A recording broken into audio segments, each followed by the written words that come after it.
1400 اصحاب کے ساتھ حضور عمرے کے لیے تشریف لاتے ہیں. کفار مکہ کھڑے ہو گئے کہ ہم عمرہ نہیں کرنے دیں گے، لڑائی ہوگی.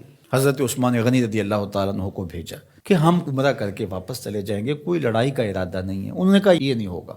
عثمان آپ آئے ہو تو طواف بیت اللہ کرنا چاہو تو کر سکتے ہو. کہا نہیں یہ تو نہیں ہو سکتا کہ حضور کے بغیر میں طواف کروں. خیر صلح حدیبیہ کا موقع آیا تو عروہ بن مسعود کی قیادت میں قریش مکہ نے مذاکرات کیے حضور علیہ السلام سے، تو ایک صلح نامہ طے پا گیا.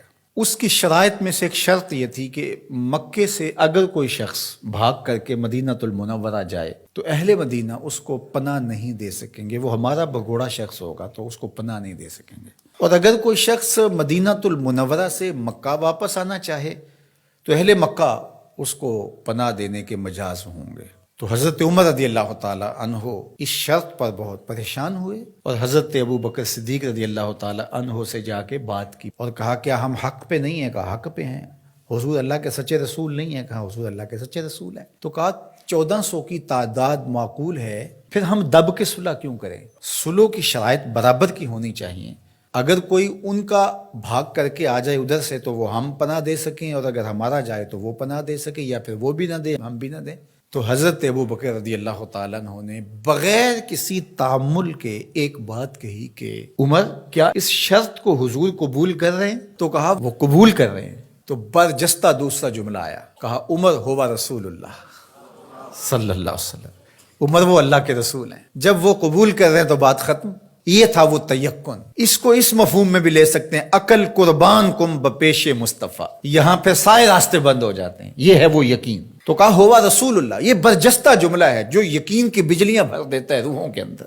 یہ کوئی حرج نہیں ہے کہ کسی بھی مسئلہ شرعی اور کسی بھی دینی امر میں آپ لاجک تلاش کر لیں، مل جائے تو اچھی بات ہے.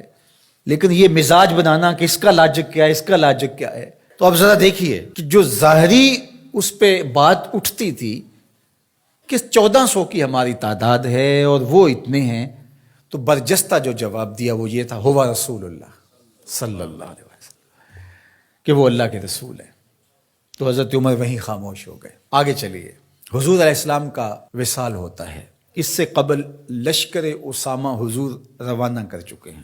17-18 سال عمر تھی تو ان کی قیادت کے اندر حضور نے ایک لشکر تیار کیا. تو یہ لشکر ابھی جرف کے مقام پہ پہنچا تھا کہ حضور کا وصال ہو گیا. خبر پہنچ گئی تو اب حضرت اسامہ کیسے بڑھ سکتے تھے، واپس آ گئے. تو تدفین کے بعد حضرت سیدنا ابو بکر صدیق رضی اللہ تعالی عنہ جو کہ خلیفہ بنا دیے گئے تھے، انہوں نے جو حکم جاری کیا وہ یہ تھا کہ اسامہ بن زید اپنے ہدف پہ دوبارہ روانہ ہوں. تو صحابہ نے کہا کہ بڑے بڑے جنگی ماہرین اس لشکر کے ساتھ ہیں، تو پیچھے سے اگر حملہ ہو گیا تو یہ نقصان کا سبب اور ذریعہ بن سکتا ہے. لہٰذا حکمت یہ ہے کہ اس لشکر کو ابھی کچھ دیر کے لیے روک لیا جائے. تو میں نے یقین کی بات سیدنا صدیق اکبر کے حوالے سے آپ کے سامنے رکھنا شروع کی ہے. تو سنیے کیا جواب آتا ہے. انہوں نے جواب میں کہا واللہ اگر مجھے یقین ہو کہ جانور درندے جنگلوں سے آ کے میرے بدن کی بوٹیاں بھی نوچ لیں تب بھی لشکر اسامہ کو بھیجوں گا، اس لیے کہ اس کو روانہ اللہ کے رسول فرما چکے ہیں. پھر اس کا نتیجہ کیا ہوا؟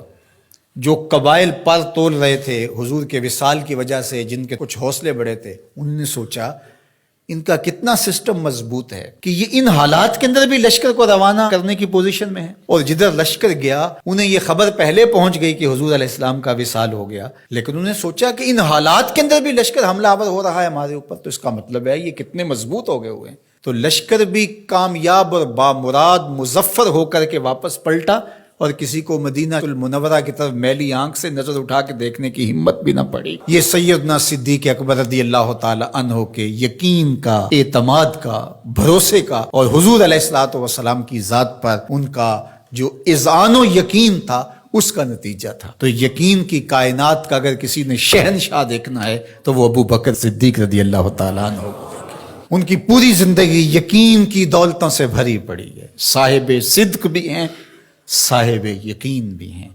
یقین کی جس عظمت پر وہ فائز المرام ہیں تو ان کی